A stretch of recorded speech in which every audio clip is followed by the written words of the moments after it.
پھر فرمایا الذین آمنوا، او یار یہ ایسا مقام آ گیا ہے قرآن مجید کا کہ دل و جان قربان ہے استاد۔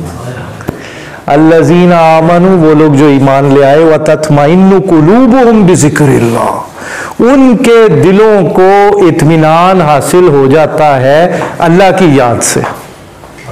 یہ تو کوئی اقبال رحمۃ اللہ علیہ سے پوچھے نا کہ جب وہ قرآن پڑھتے تھے تو وہ خاتون ان کی جو تھی گھر والی، وہ کہنے لگی کہ وہ بیٹی تھی غالباً کہ اقبال کے مصحف پہ آنسوؤں کے نشان تھے ہر صفحے پہ، بیٹی نے، تو یار یہ ذکر کی کیفیت ایسے نہیں نصیب ہوتی۔ منیرہ، ہاں جی منیرہ، آپ دیکھیں سب سے زیادہ تو قرب حضور صلی اللہ علیہ وسلم کو تھا نا۔ تو یہ دنیا جو وہ سلطان بھائی فرماتے رہتے ہیں سیلف ہیلپ کلاسک اور موٹیویشن کی دنیا، وہ سب یہی ہے سانو سکون مل جائے، اسی کامیاب ہو جائیے، لیکن وہ سکون جڑا ہے وہ بھی گلا اپنی جگہ تے، سکون فرماتا ہے سانو یاد کرو گے نا پھر تانوں سکون ملنا ہے، ساڈے قرآن لاؤ گے نا پھر تانوں سکون ملنا ہے۔ وہ جنید جمشید کہا کرتے تھے کہ مجھے جن ہوٹل کے سویٹس میں میں زندگی کا سکون ڈھونڈتا تھا وہ مجھے چترال کی ایک پرانی مسجد کی ٹوٹی پھوٹی چٹائی پہ جا کے نصیب ہوا۔ تو یہ اللہ کا ذکر جو ہے نا یہ ون سائیڈڈ نہیں ہوتا، میں آپ کو بتاؤں یہ وہ فَاذْكُرُونِي أَذْكُرْكُمْ وَاشْكُرُوا لِي وَلَا تَكْفُرُونِ، یہ ٹو وے ہے۔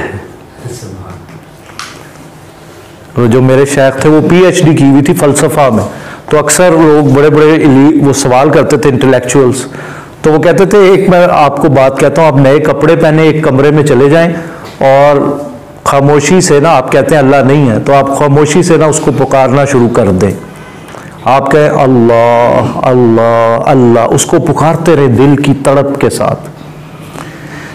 کہتے ہیں یہ ایسے ہی ہے کہ جیسے آپ کسی کے گھر جائیں وہ ہوگا تو آپ کو مل لے گا، تو آپ کو جواب آ جائے گا، نہ آیا تو میرے پاس آ جانا، میرے منہ پہ تھوک دینا کہ میں نے جھوٹ کہا ہے۔ آگے جملہ جو ہے نا وہ کمال ہے، الا بذکر اللہ تطمئن القلوب۔ جو شاہ رفیع الدین تھے نا محدث دہلوی کے بیٹے شاہ ولی، انہوں نے ترجمہ کیا اللہ کا، سنتے ہو، مگر سنتے ہو، آگے بڑی کام کی بات آ رہی ہے کہ دلوں کا اطمینان اللہ کی یاد میں ہے، دلوں کا اطمینان اللہ کی یاد میں ہے۔ اللہ کی یاد میں آپ بیٹھ جائیں بس، اور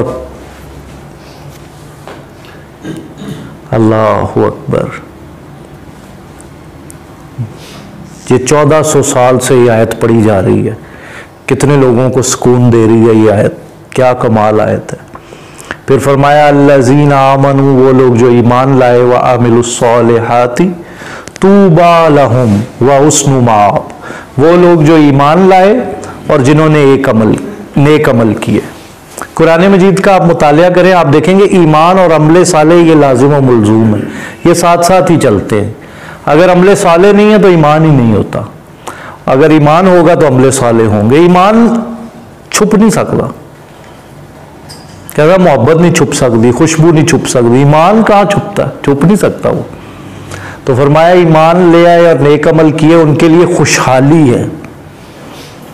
اس کا اصل معنی تو اللہ ہی جانے، طوبی لہم، ان کے لیے خوشحالی ہے، جنت ہے، وحسن مآب، اور بہت ہی اچھا ٹھکانہ ہے۔ کون کہہ رہا ہے؟ اللہ سبحانہ و تعالیٰ کہہ رہے ہیں کہ ان کے لیے بہت ہی اچھا ٹھکانہ ہے۔